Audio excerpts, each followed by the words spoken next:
in the first place. So I want to hear that. Mm-hmm.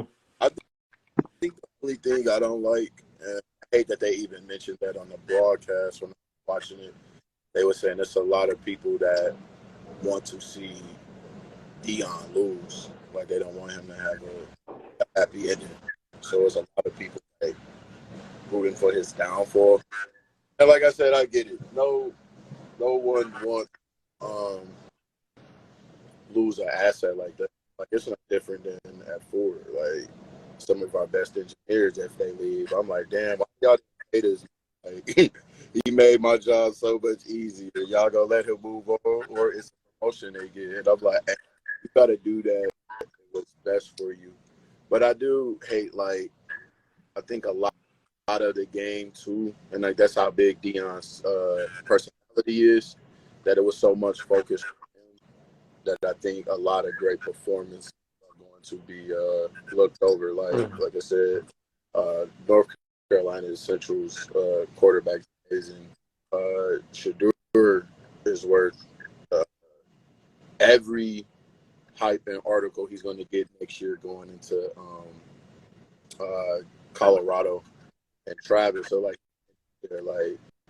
he thought he was the real deal, but at the end of the day, man, like despite skill, it comes down to execution and being physical. And the team that executed better and the team that was more physical won the game. And I will say the right team won. Like it sucks that my man's dropped the touchdown, and Jack happy to have that. And if they escaped, they would have been happy and earned it. But the right team won, man. Like they controlled everything. You just saw some uncharacteristic plays, like Jackson State getting penalties, Shiloh getting the pass interference. It's like, gosh, what are y'all doing? Mm-hmm. But overall, man, I do think it was a good moment for HBCUs and for black colleges and for the sport. Like a lot of eyes and a lot of attention, like needs to stay there. And it might be true, but they said Kevin Coleman, four-star that Prime recruited, said he's going to stay at Jackson State. He said he's not going to go to Colorado. So that's a big Jackson State going forward. Just got to get somebody to pick up where he left off. Who's going to pick up where he left off? I mean, I know they got people, but They already hired the coach, but you can't replace. Yeah, he was. Oh, so that'd be good. He started, just keep it going. Of course, you'd have to hire Ray Lewis and Ed Reed to replace the, it just don't work like that. You're right. Yeah, it's like, that's the only way to upgrade. But these they already got like actually a former four-star from Oregon that decided to they went and picked up one of the top quarterbacks from he's gonna come, so they did get some commitment. I think we starting it on the wrong end. I think it's easier to bring money to the HBCUs if they get one and done basketball players to come through, because you can go to the NCAA tournament. You see what I'm saying? It's easier to do that because number one, they don't got to stay. They wasn't gonna go to college anyway if they didn't have to. You know what I'm saying? Right. So I think that if the schools that have at least okay facilities, they got to start getting these hoopers to come.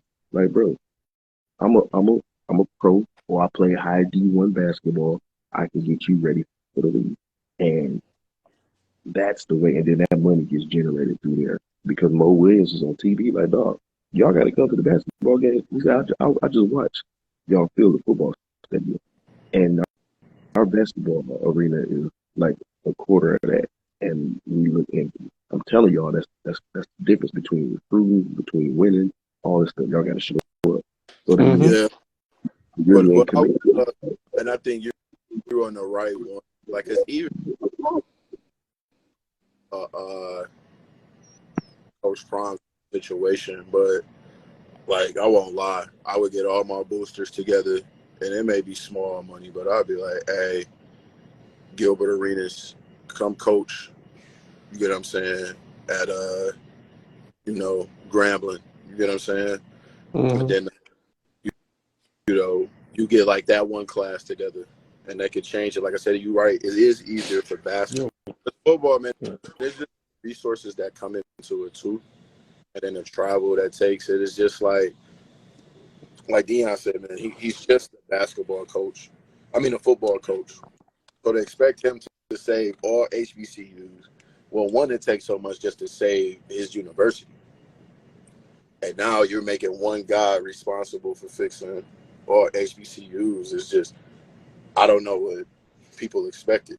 I think one, it is. But I do think what they do need for like one guy, because one guy has been critical of him. I follow his YouTube channel, but he said there's so many people, and he said he's going to send Deon off the right way, give him like a good referendum.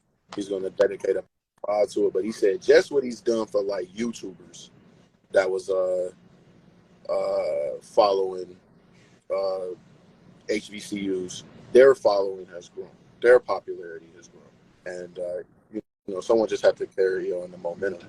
So I think that's going to be it's going to be interesting to look at what happens. Like I said, I'm wishing Prime success at Colorado. I want to see the players he follows able to get, but also I want to see HBCUs to keep their momentum.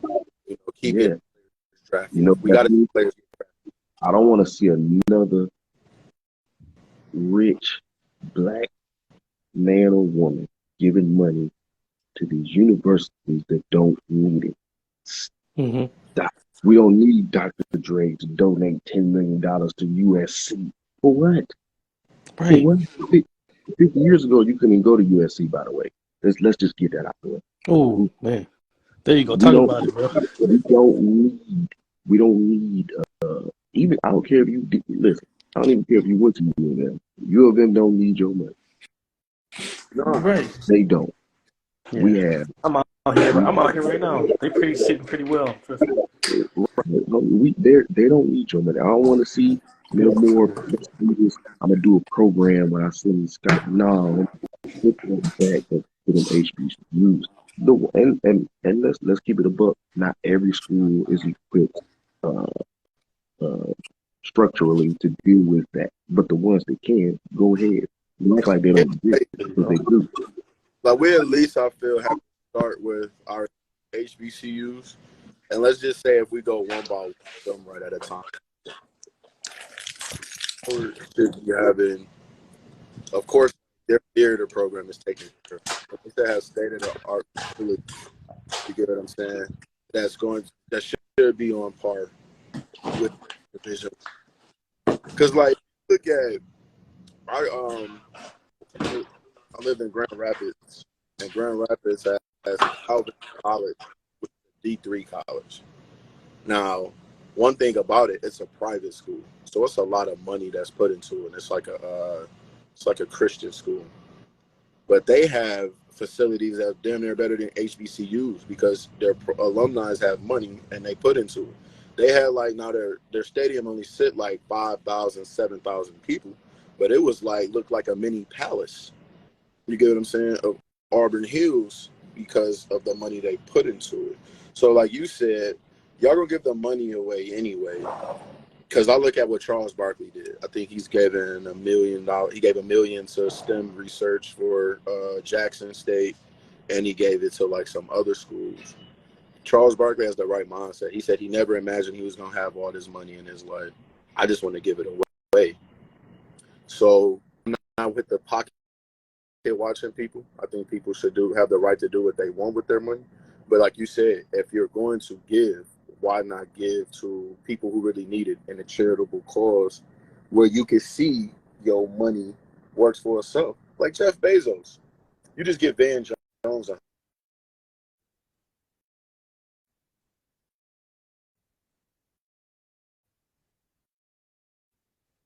$100.